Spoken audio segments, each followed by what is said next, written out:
Hello, everyone, and welcome to the latest business chat with me, Glenys Chatterley from EBN. That stands for Effective Business Network. Today, I've got with me the amazing Sara Barnes from EJ Coombs, who's a solicitors, family solicitors, and she's going to talk to us about, well, who knows where the story's going to go. So, morning, Sara. How are you? Glenys, I'm good. I'm well. How are you? Yeah, I'm good.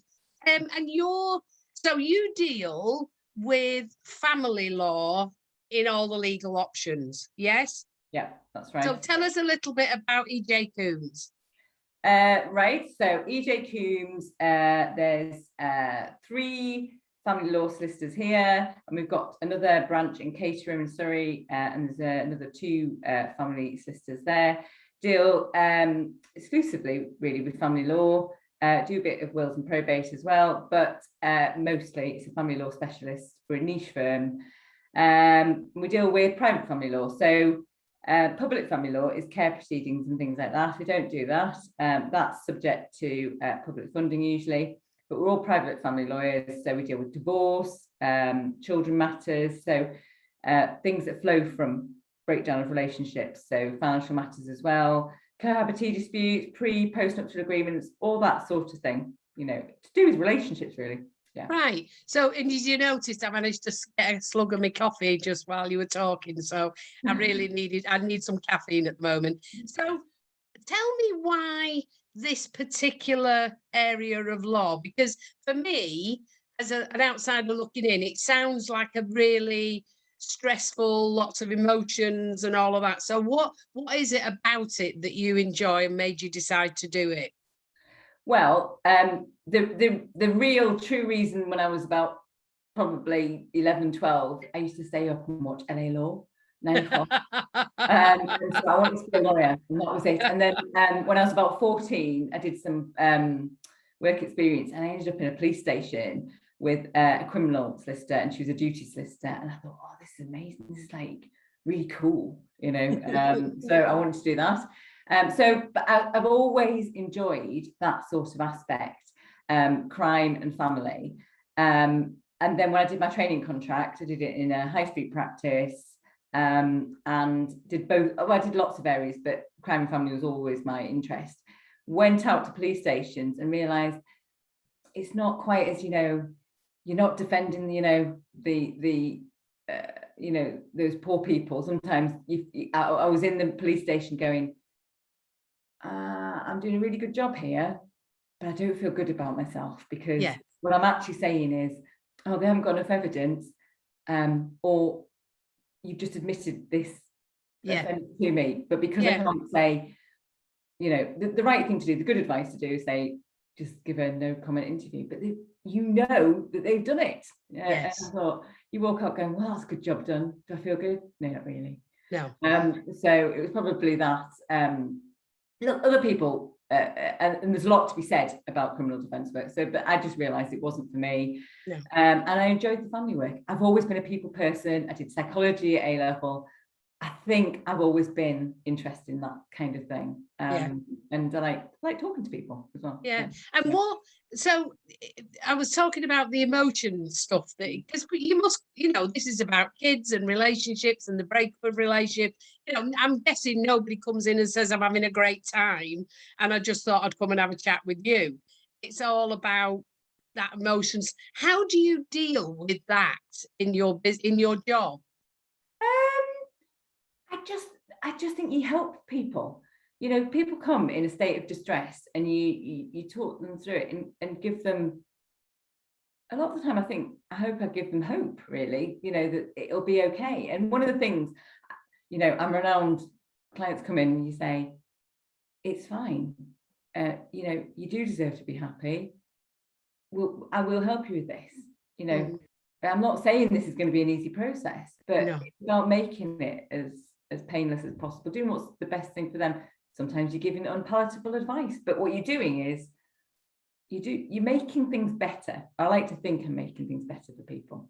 That's fantastic. That's really, because I don't know how you, I mean, anybody who knows me know I say I don't have a proper job, but Mm. I know that when I used to do counselling, part of the process was for us to have like peer support groups, but also outside external counselling for us to get rid of all of that. So it's interesting why people do jobs that appear to be very emotional. And I think that's great. You know, it sort of reassures that it's not just about how much can I get out of this person, it's about how can I help this person. And your experience has shown that people do get through it, Yeah. because you know they move along, and it is painful often, but yeah, no, that's fantastic. So how long have you been sort of in business now?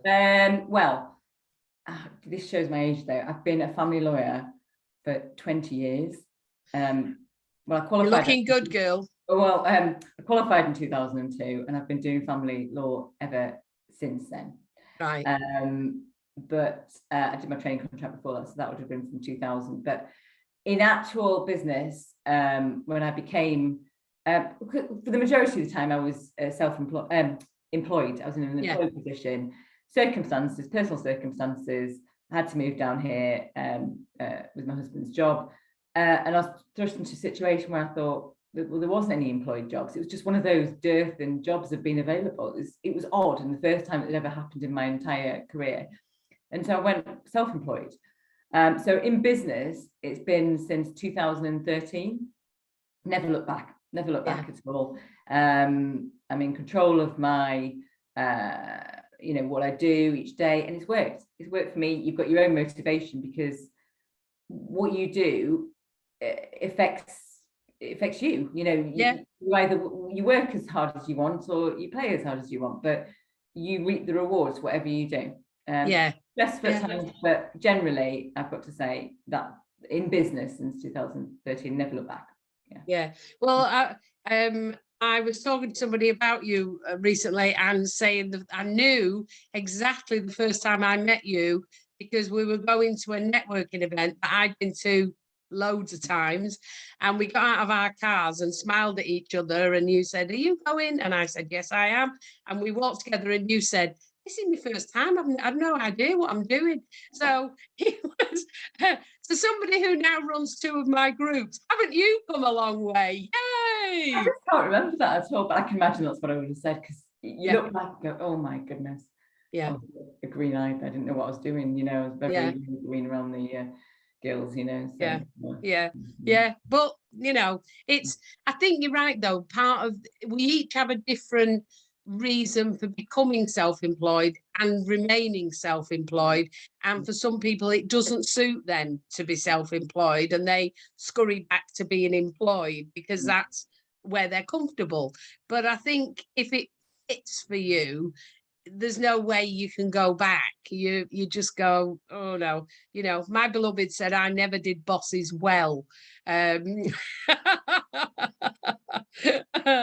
So outside, you've said you came down here because of your husband's job. So outside of family law and all of that, what do you enjoy doing? Well, I probably am a bit of a home girl, actually. I do quite like being at home. I like eating and drinking. And every week I'm planning, even the conversation on a Wednesday is when we're halfway through the week. What should we eat this weekend? I'm always dreaming about what I could eat and what I could cook and things like that. So I enjoy that. But to keep fit, I run. Actually, it's not to keep fit, is it really? It's linked to the eating. I run because I like eating. So I run to make sure that I don't become the size of a truck, basically. But do you know what, actually, and particularly over the last couple of years, I realized it's an outlet for you. It improves your mental health. Because whilst I'm running, I might be thinking about the cases that I've got that day, work I've got to do, the kids are bothering me, they've got problems, I think about those, anything, but work through things. Whereas I think sometimes you're so busy with life, especially, you're a busy mum and doing things, you don't sit there thinking for half an hour, oh, let me think this one through. When you're running, you don't do anything other than think, as you're running along. and listen to a podcast or whatever you do, but it's completely you time. You know, you're not picking up after somebody, you just running along. So I think one of the things I know when I'm exercising is if I've got like ideas for blogs often come while I'm exercising, because it sort of clears my head, and then my head goes, oh, here we go, what about this? So let me ask you a few questions and some advice, given that you give advice. If somebody were looking for a family lawyer, what sort of questions would you think they should ask of you or of themselves, or whatever you think? Well, there's the practical things. You want to know about costs, don't you? But really, the thing that's most important is how they are going to deal with your case. So I always explain to people, look, you're looking for a Rottweiler, somebody who's going to, you know, fight your corner, come what may, be really aggressive. That's not me. I'm there to fight your corner, but I'm fighting your corner to do what's best for you. And so I'm going to give you practical advice.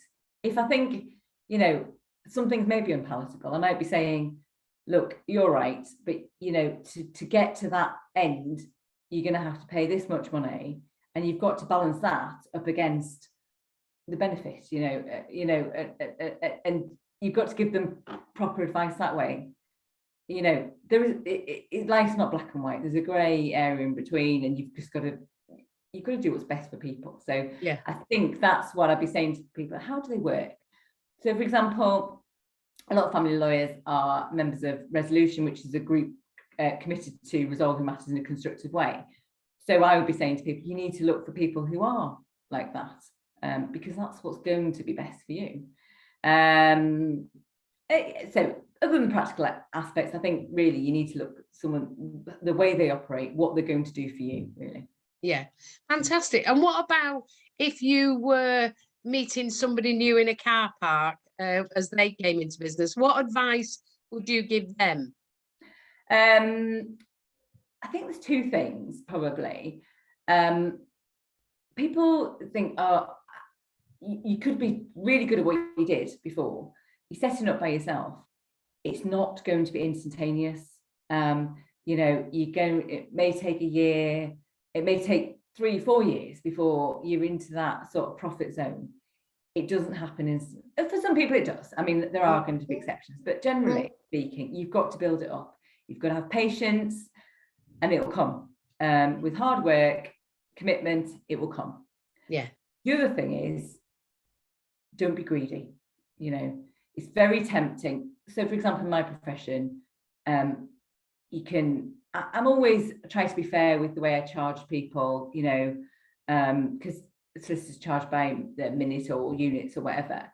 Don't be greedy, because you don't need to be, and people will remember that you are fair, reasonable, don't overcharge, you know, that you think, well, actually, yeah, I spoke to them 15 minutes, but you know what?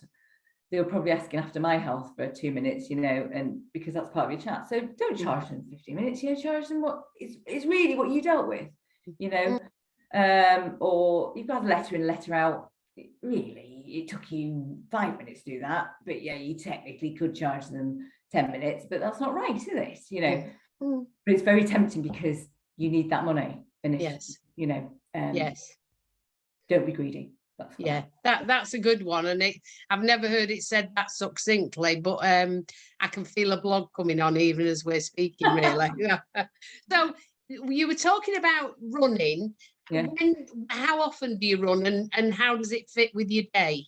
Well, I run every day, apart from the day when I'm at EPN, because I haven't got time, because I go first thing in the morning. So that becomes my day off, or whatever, if I've got to go to court or whatever. So, but generally speaking, every day, don't run absolute miles, run for about 40 minutes, just enough to start the day off, clear my head, and know that when I'm reaching for that biscuit at 11 o'clock, I don't have to think about it more than that. That makes it sound like I only have one biscuit. That's there's many treats during the day. That's why I run. So fantastic. Sara, it's been an absolute pleasure to talk to you. So thank you for your time today. Oh, thank you. You're welcome. You're welcome. So for the rest, please watch this to the end because it messes with the algorithms. I know I keep saying it and I still don't understand it. Please subscribe to the channel, comment, like, tell your friends, and come back next week when actually it'll be just me talking to you. So thank you for your time. Bye, everyone.